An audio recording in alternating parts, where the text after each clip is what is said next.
I sat and waited. I knew her well. I should have after 14 years of marriage. Her need to control every situation drove her to rush home, to repair the consequences, overpowered everything else. I secretly wondered what she'd come up with. It was bound to throw her off balance if she got caught. She'd always been cunning, making plans, planning, working all the angles. I was straightforward. If I had something on my mind, it usually came out. For better or worse, I tended to go for the immediate solution. She hated it. It pissed her off when all her work and carefully thought-out plans went to waste. Don't get me wrong, I usually let her get what she wanted. Why? Because I'm a guy, and guys don't usually think about a lot of things. If she wanted it, and if it didn't ruin us financially or damage our relationship, she got it. It made her happy. And then she made me happy. And we were both happy. Happy, happy, happy, happy. It didn't take her long to realize that there was a line in my head that said if you crossed it, things could get really bad. One day, when she didn't know I was around, I heard her describe it to a friend. I call it the magic moment, the point at which he becomes so angry that nothing matters. Not his friends, not his job, not me, nothing. When he reaches that point, the last thing he cares about is what people think or whose feelings are hurt. I'll give you an example. He worked at his old company for 10 years, got raises, good reviews, he was well liked. Then the management changed. They brought in an expert. 2 weeks later, the expert gave a proposal which they accepted. Everyone's job was reorganized.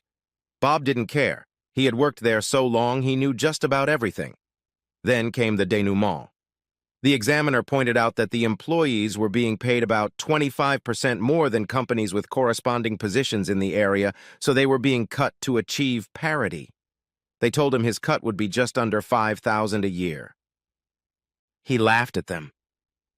"Let me get this straight," he said. "You want to cut all of our salaries because it will bring us down to the regional average, right? What kind of effort do you expect us to make after that? The same or 25% less? One of the reasons this company is successful is because it pays the best. You can't just come here, fill out an application, and start working. I had to go through 4 interviews, a physical and psychological testing before I was hired. You have a very strict attendance policy and strict safety rules. Why would anyone go through that to be hired when you pay no more than the establishment down the street where you don't have to work as hard and get paid the same? Eventually, you will have mediocrity rather than parity. Your older workers will quit in search of better jobs or easier working conditions. Production will suffer, accidents will happen, morale will be undermined." He paused to catch his breath. There were 4 people from the corporation and an efficiency expert at the meeting. All of them were bright red. "The decision stands," said one of the corporate goons. "It will take effect in 3 months." He smiled. "Good. That'll be more than enough time to find another job. Consider this my notice. The day before the cuts go into effect will be my last day." There was a general commotion. The plant manager assured the corporation that he wasn't going to quit but was just venting. Imagine their surprise when 3 months later he walked out the door. They tried to get him to come back, assuring him that they would inform all potential employers that he had quit and quit his job. "I already have a job," he replied. 9 months later, most of the old employees left, and many came to work at his new firm. They sent 2 corporate officers to persuade him to come back, offering him a nice raise. He laughed, wished them success, and left the restaurant. Once he makes his decision, no one in the world can change his mind.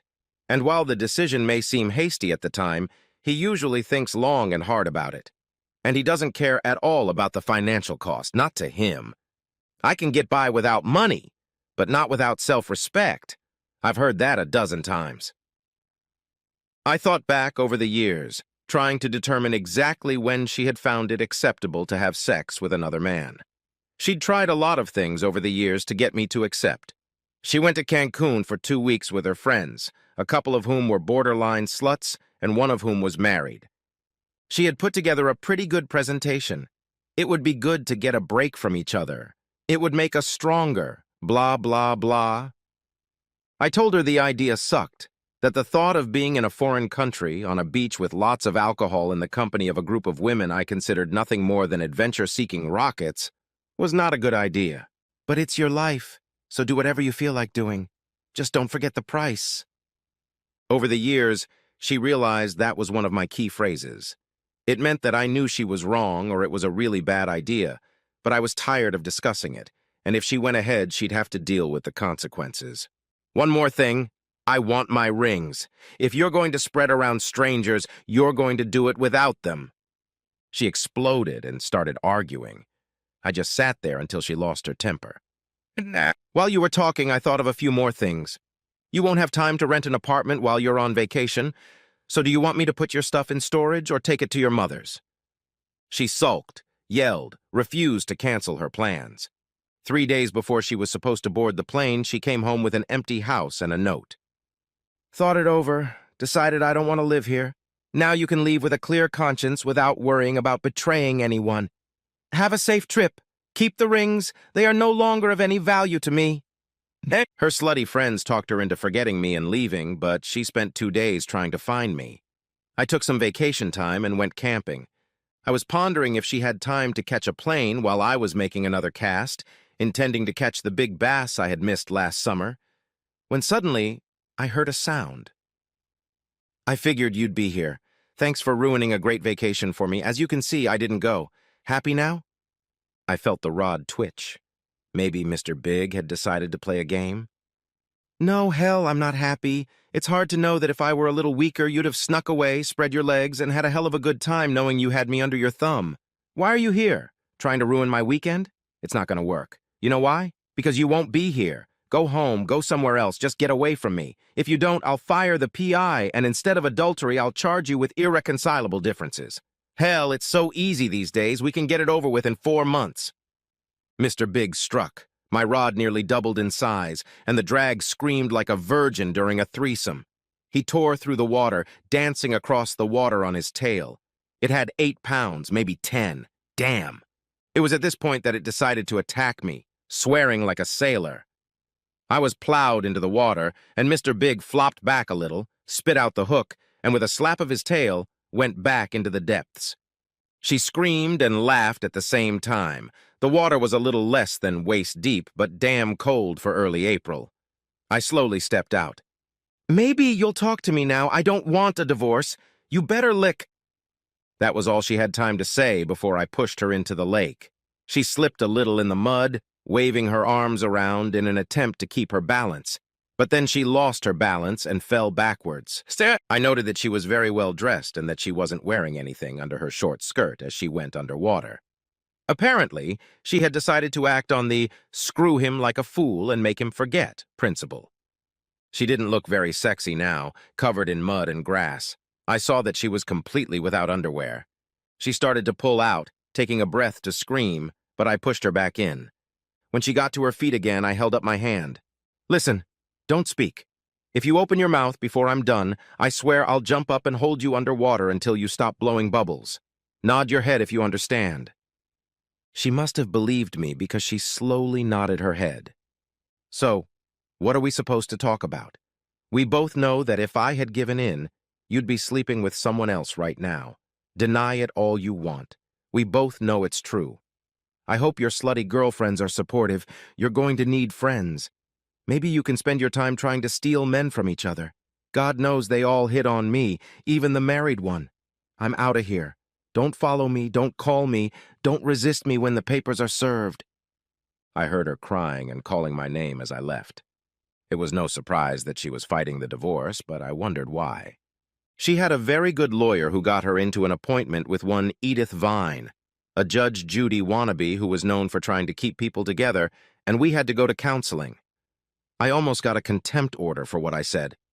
That's just nonsense, Your Honor. I don't want to work on this. I don't want to save the marriage. I just want to leave.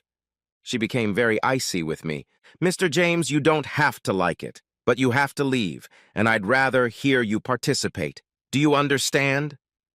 I was pissed, so I really pushed her. The bitch was so full of shit that her eyeballs turned brown. I understand, Your Honor. But tell me, didn't you go to counseling with your recently departed husband? Did that help? I seem to recall that the divorce went through anyway. Let me ask you a hypothetical question, ma'am. If I told you that you were a terrible judge with absolutely no understanding of human nature, and it would be a great disservice to the people of this district if you lost your re-election, would you be more angry because I dared to say that or because I turned out to be right? I'd never seen someone go from pale to red and back again so quickly. She banged her gavel angrily. "Bailiff! Take this man and send him to court for contempt of court!" My lawyer and close friend instantly stood up. "Hold on a second, Your Honor. You're going to put a man in jail for asking a hypothetical question? Your opponent in the race would eat that up. Please, he didn't mean anything by it." "He's right, Your Honor. It was just a question. I take it back." I just couldn't help myself. "However, when you lose in November and become a regular citizen like the rest of us, I will be sure to make inquiries about you and give a detailed opinion of your abilities." Okay, I dodged the bullet of disrespect, but she got back at me by increasing the number of mandatory sessions from 6 to 12. The first 3 sessions were very frustrating for both her and the therapist. I loved to read, and instead of responding with actual words, I used quotes from books and poems. Shakespeare was a gold mine, and his works were full of cheating whores. They broke through my defenses on the 4th session. Maybe I was tired. Maybe I wasn't as focused as I should have been. When she cried this time, I realized she really meant it. In past times, she had turned it on and off too easily, and this time she couldn't stop. The therapist asked why I married her. I wondered. Because I loved her. I knew what she was like. I watched her all through high school and almost all through college, manipulating everyone around her to get what she wanted. That's why I never tried to date her. Eventually, she had to ask me out. I went because I was curious. What could she possibly want with me? I wasn't rich, I don't think I was that good-looking, and I wasn't into gambling. We went to a party thrown by one of her friends. Her boyfriend, who she told me she broke up with, was there. She was trying to use me to prove that she could get anyone she wanted, so he'd better submit. It took me about 3 minutes to realize this. After that, I decided to have a little fun. I pretty much ignored her for the rest of the evening, dancing with her friends, flirting, a little groping, all where she could see me. She was furious. Eventually, she took me outside and started hitting on me. "What the hell are you doing? You were supposed to be with me, with the one you brought, remember? Behave!" She was shocked when I laughed. "What the hell do you think I'm doing? Apparently, I'm here being an asshole to placate your boyfriend, who you forgot to tell you're still in a relationship with. I figured since you lost, I'd troll you a little. You need to make new friends. Loyalty must be missing from their vocabulary. I already have 3 numbers, and Sue practically told me that after I take you home tonight, I should come back for a little after-party." Apparently, no one had ever spoken to her like that before. She started crying. Until recently, I could never resist a crying woman. I told her I agreed to the deal. She acted like she was actually my date tonight, and I would act like I was her date. We went back to the lounge, and she clung to my hand for the rest of the evening. We ignored everyone else, dancing only with each other. After a while, we really relaxed and had a good time. I think she was really surprised when I left her at the door with only a little kiss. I had no intention of seeing her again, but she took me as a challenge. Slowly, she worked her way into my heart. I told her early on that I didn't like her games. We broke up several times before she realized it. To end it all, we got married. I had gotten over the mumps as a child. It was possible that I could father a child, but not a sure thing. When we found out, I suggested that she end the marriage. She scolded me. I wanted to adopt the child, but she made one excuse after another until I realized it was too late. Now, in retrospect, that's a good thing. But, counselor, she gradually reverted to her old habits. The smugness, I suspect. They were little things, but as time went on, they became more and more. She didn't realize that I didn't care about what kind of car she wanted or the style of furniture in the house. Those things don't matter to me in the slightest. If it makes her happy, fine. But then she changed jobs, made new friends. She started wanting bachelorette parties. Again, I trusted her, so it didn't matter. She started coming home later and later, and one day she came home at 2 in the morning. Hair mussed, clothes wrinkled, lipstick smeared. That was the beginning of the end. She realized she messed up big time. She apologized, said she was drunk and it didn't go any further than kissing. I left her for 2 weeks.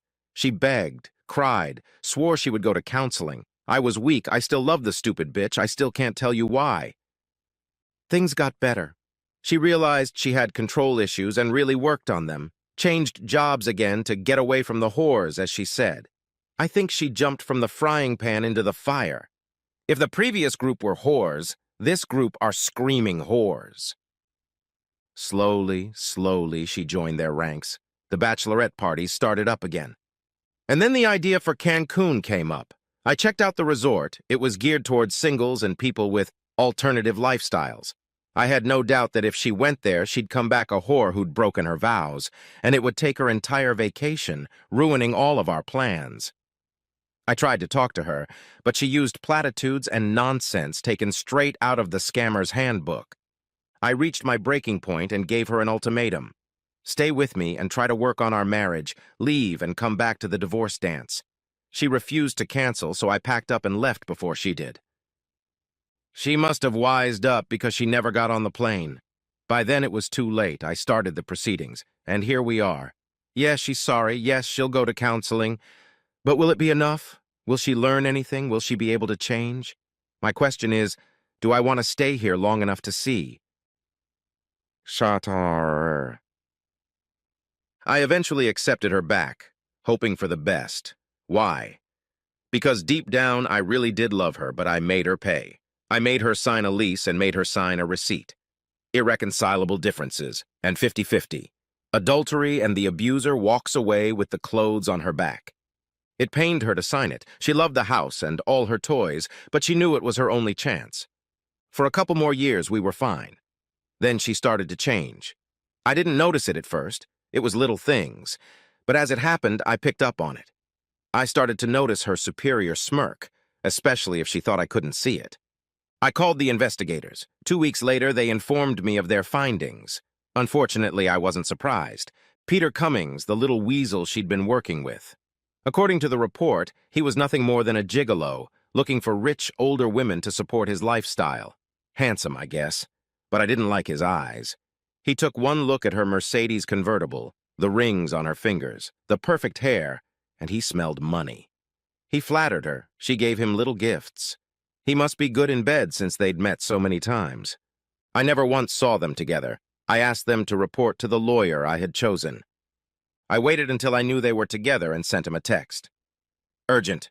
Call me back. Call, don't text. And she called me back 3 minutes later, breathing heavily. What's the emergency? It's not really urgent, more of a courtesy call. I'm divorcing you. Have Peter drive to pick you up. You leave the car, and he'll help you pack your clothes. Leave your jewelry on the vanity, along with your house and car keys. There was dead silence for a few seconds until she came to her senses. What are you talking about? I'm talking about the post-nupta you signed, remember? The paper you signed to prove how unreasonable my distrust of you was? I'm talking about the fact that you slept with that creep for at least 3 months. I'm talking about you being in room 334 of the Four Seasons, naked except for a garter belt. What color is it, lavender or purple? The resolution on live TV can be a little murky sometimes. This is where I should call you a slut, but I can't because you pay for it with little gifts and credits. What's the female version of John, Jill? I could see her looking around wildly, trying to see the cameras.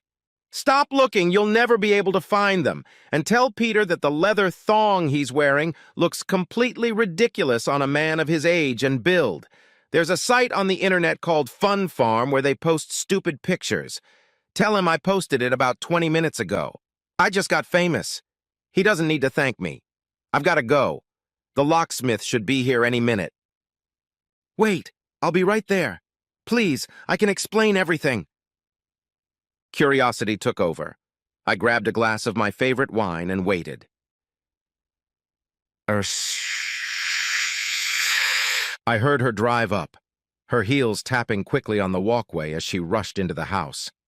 She looked around confusedly until she saw me in the living room. I had lit the fireplace. The fire was soothing. She slowly walked over to me. I stood up. Sit down, I commanded, pointing to the back of the chair I had placed across from the couch. She sighed to complain about my tone, but thought better of it and sat down. Wine? I asked, pouring myself another. She nodded, prudently remaining silent. I poured a glass, handed it to her, and sat back down. Give me a second to get comfortable. I love fairy tales, but they tend to put me to sleep, so if I doze off, forgive me. She flinched. A harsh rebuke flashed across her lips, but immediately her mind turned on. Darling, you know I love you, don't you? She paused, waiting for my response. But when I said nothing, she continued. I'm so sorry. Peter was a mistake, but it's over between us. That's what I told him when I left. I'm sorry. Maybe you'll do better with the next one, she flared up. Really, Shane? You're no help here? I laughed. I'm sorry. I didn't realize I was supposed to help. Help you with what? Find another lover? There are a few guys in the office who might be interested, but most of them have pretty high standards. Maybe we could get some nude pictures of you from Peter and I could show them the goods. I could write a review. You're pretty good when you want to be. Do you think that would work? She went pale, wondering how much I actually knew. In my opinion, it was pretty stupid to let my lover take glamorous nude pictures of me. Please stop being rude to me. I'll tell you what.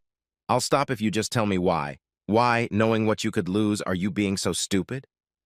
I don't know why. Let me try to give you an example. You know, I have a pair of Nike sneakers that I've been wearing for years. They're out of fashion by now, practically worn out. But they fit my feet so well that I can't bear the thought of giving them up. That's how my love for you goes. Reliable, comfortable, I will never give you up. Then you see a pair of red shoes with 4-inch heels in the store window. You know they're impractical, that they'll probably hurt your feet if you wear them too long, but you know you'll look and feel sexy in them for a while. These shoes were fun for Peter, but I couldn't wear them every day. Do you understand, darling? It was just a fling to fumble around in heels for a while, knowing you could go home and wear something you felt good in. Do you understand? I stood up. I think I do. Thanks for explaining that to me. I walked over to the hall closet and grabbed my jacket. She followed me. You got it? You're not kicking me out today? No. My lawyer says I can't make you leave until the papers are served, and even then I have to give you a reasonable amount of time to move your stuff out. He suggested 2 weeks. So 2.5, maybe 3 weeks is probably enough for you, but you won't be able to sleep with me. I'll be a gentleman and move into the spare bedroom. I know how much you like the shower you had installed on my order. Her mouth was open. I continued. Tell you what, if you don't make a fuss, I'll help you find a nice apartment, put down a deposit, turn everything on, and pay the bills for 3 months. You make good money, but you've never had to pay your bills, so I'll help you budget. You probably won't have any money left over for spa visits, expensive lunches, or shopping. But if you work a couple days a week, you'll be able to afford an evening out every 2 weeks or so. I'll even find you a decent used car, but the insurance will be on you. Whether you take it or not is up to you. But either way, you're out of here. I reached into the hall closet and pulled out my favorite black fedora. It was vintage, straight out of the 60s. I had a wonderful uncle who never left the house without a fedora, and when he died, he left all of his hats, 31, in perfect condition and in their original box to me. They fit me perfectly. I bought them at a time when they were just coming into fashion. I thought I looked good in them. Many of the ladies in my office thought so too. My dear wife said I looked silly in them. I set the right angle and opened the door. She was still trying to comprehend what I had said. We should keep talking, try to work this out. It's 10 o'clock, where are you going? I took her hand off mine. To get some shoes. I think I'll look for something youthful and sporty, or maybe I'll opt for the Italian leather class. If I can afford it, maybe I'll buy both. Don't wait up. I laughed, pulling away, knowing she'd hit the speed dial button. It would ring and she would have to hear it while lying on the kitchen table. Mall.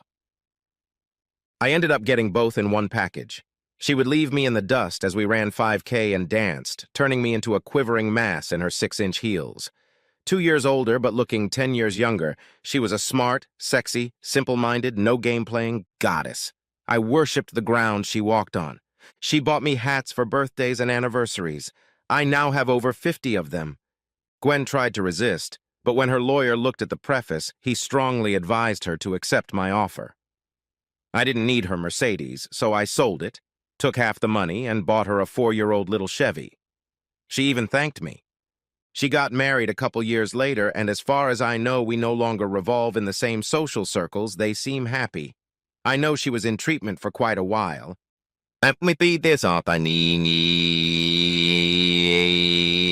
Funny story. I actually went to court when my divorce was finalized, even though my attorney said it wasn't necessary. I confronted the judge who was reviewing my first attempt and ordered us to go to counseling. She was now a regular citizen who lost by a wide margin. She attended her second divorce. I was almost held in contempt of court because I couldn't stop laughing.